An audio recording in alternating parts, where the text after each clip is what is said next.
Too free at the beginning of a run to hustle, but then it comes in nicely.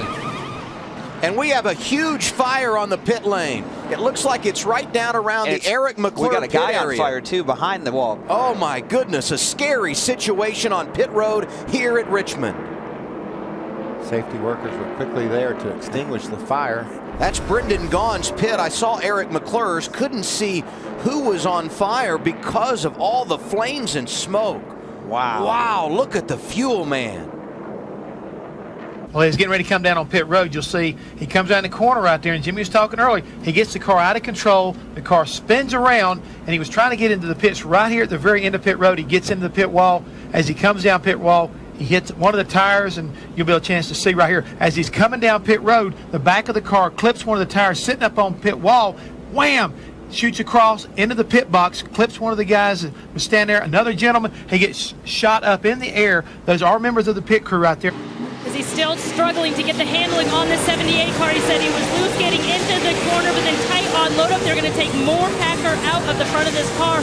Martin said he could drive it at about 98% and get a decent lap. You see it's going to be 4 fresh Goodyear tires, and you see the flames go up there as they were fueling the car. And those flames continue to burn as the 78 drives off. Number of drivers coming down pit road. Brendan Gaughan, you see here, colliding with the pit sign holder of the 98 of Eric Almirola. 2 pit crew members were hurt on that 98 team. One of them taken to the infield care center and released. Another taken to a local hospital for further evaluation. Watch the 8 car as he comes down. Now he slows down to the 45 miles per hour. Now Jeff Gordon says, I can sneak on the inside and go down through there and pick up a couple of car lengths, not realizing that the 15 car was going to his pit. And that is a scary situation. They're going to listen to the drivers, and if somebody had a complaint, it would make a difference. You see, crash coming onto pit road. Kyle Larson, late decision, wanted to come to pit road. Kyle Busch looked like he was going to come off of pit road. They hit. And Kyle was going. He was going to fake like he was coming on pit road, and he turned right to get on the racetrack. And Kyle Larson had the exact opposite idea, and they collided. Jeff Gordon getting 4 tires, a fast stop, no chassis adjustment, just a little tight. He also got a fresh drain. Trouble on pit road, my goodness. Ward Burton has gone through Ricky Rudd's pit crew after contact leaving his stall. Oh my gosh. Ward Burton coming out of his stall. He and Casey Atwood hit. And he got about 3 guys, it looks like, maybe and the NASCAR official. The official goes up on the hood and rides the 22 car. Now watch the move. Not sure of exactly how this happened. You see Montoya there. Well, actually, it's not even part of it. It's just a stack up there with the 96. Yeah, but Menard, Sorensen, Sadler, and Waltrip. That's the chain reaction there on pit road, and Elliott Sadler got the worst damage. yeah, I just looked up and saw this 19 car on fire, and then saw this 42 pull into the garage. I thought maybe he caused it, but he was no part of it at all. They're not happy right now, as you can tell. Bam. Oh, looks like the jack fell out from underneath the car. And now they can't get it lifted back up. Second time they've had problems today. Logano's led the most laps from the pole, 48 circuits out front. Speeding now earlier. They're still stuck on pit road. This is not good. They're in a lot of trouble. They might lose a lap. Kevin Harvick needs forward fight. They change 4 tires, reducing the air pressure. Fire in the back of the 29. He leaves the pits and gets out of here. Now that's a burnout. Fuel can. But the fuel can, the guy threw the can down and it is on fire.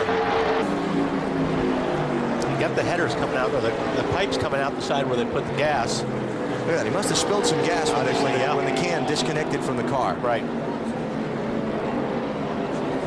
Watch at the right rear. He spins the car around, just catches the tire changer, and it hit his elbow pretty hard. Yeah. I couldn't tell if it looked like maybe it got his left knee and hip too. It got a little bit of everything. That hurt. Yeah, he's a little bit upset with Joey right there. Joey needed to spin the car around, felt like he did, to get it headed back in the right direction.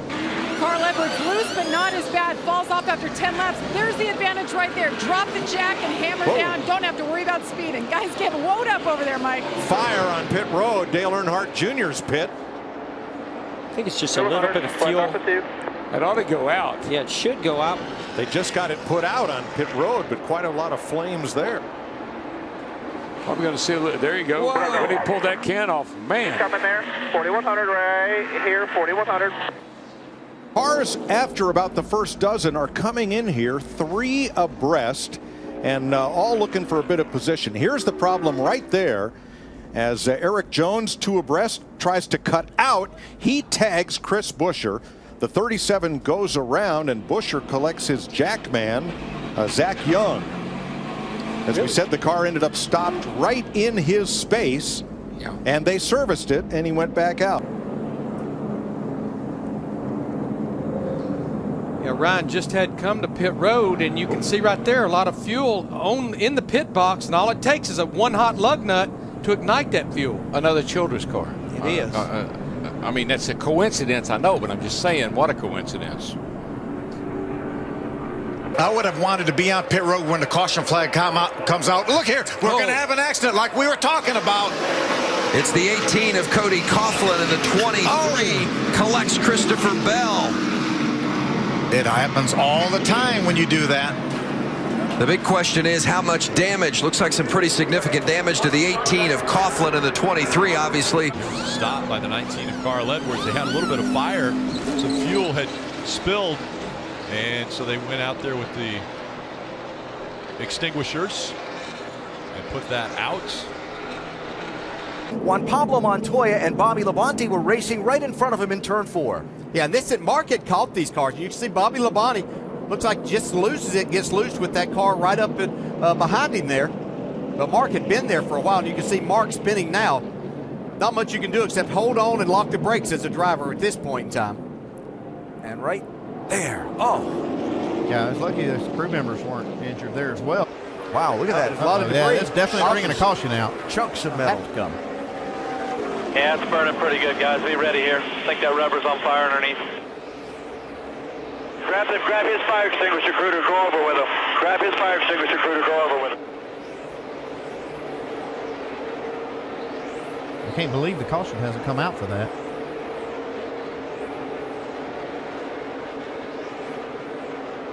Oh, whoa, baby. whoa. That tire just blew out. Got into Alex Kennedy. Both set to make their Sprint Cup debut today, and here's a replay of what happened. That's just guys not paying attention. That's all right. that is. 19, the white machine of Alex Kennedy, and Paulie Haraka apparently not watching what's going on in front of him, just drilled him. I have no idea what he was doing on that. I think that was the 60 car, the Power Team Chevrolet's gas can, and Bobby Hamilton leaves to the fire and leaves so quickly. Believe it or not, he leaves with a catch can in his car. Look, watch as he drives through that fire with the catch can intact as the safety crews quickly go to extinguish the fire. There's the green and white car. There's LaJoie toward the back of the field. He just misjudges the speed here. He doesn't get it wound down he's enough. coming hot, but he tries to avoid Clint Boyer, which Clint's thankful of, but unfortunately it loads over in the left rear and he just can't keep it under control, noses into the outside wall. Here is the 77, and here's 25, and watch what happens. Oh, the tire carrier on the right front. You know what, that pit road is dangerous. These guys have to be very, very careful. Hopefully you didn't break a leg or something. Well, thank goodness they make them wear the helmets. Whoa, there's trouble. There's trouble behind them. Caution is out. Denny Hamlin. Hit your mark here. You're way better than he is. Hit your mark. Caution's out. Caution's out. Caution is out off of 7.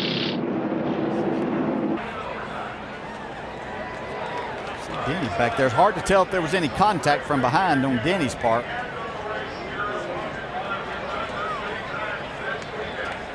Wow. Oh, trouble. Around goes Danica Patrick. That's Paul a big Menard damage has on to that left slide rear. to a stop. She got a lot of damage to the left side of that car. I just don't think Paul realized she was pitting that early. You can see the 43 of Almirola get inside Danica. Danica's trying to get it slowed down. She's got Menard on her inside and the 32. She cut right across Bobby Labonte's nose and into the path of Menard.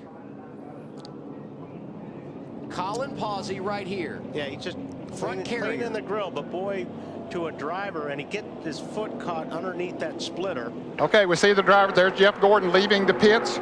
Here comes Dale Jarrett right here coming out of the pits. And back there is, he hits, see Jeff Bodine was coming into the pits. He didn't, apparently the spotter didn't tell him another car was on the outside, so he went right out into Jeff Bodine, spun Jarrett down to the inside.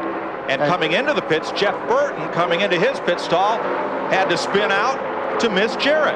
I'm going to make a prediction. He was looking at the wreck and almost overshot his pits and slammed the brakes on and almost spun out. That's what Jeff Burton looked like he did. Yeah, and you see the number of laps that Brad Keselowski ran. You're starting to see their hand there, Kelly, on how long they can run. Well, and it sounded like Brad maybe didn't. Oh, and you see he's just hit a crew member, so this is a disastrous stop for Brad Keselowski, who went through his pit stall. He didn't hear Paul Wolf, his crew chief, call him in the lap before, so they're a lap behind. Take another look. Coming onto pit road and into his pit stall, he's just too fast. Hope all these guys are okay. Obviously, that was a big fall, but see all the brake dust on the left front wheel. I just wonder if they were using so much brake, and we're going to see a lot of brake dust here, but I just wonder if he's using so much brake that the brakes didn't work the way he was anticipating them to.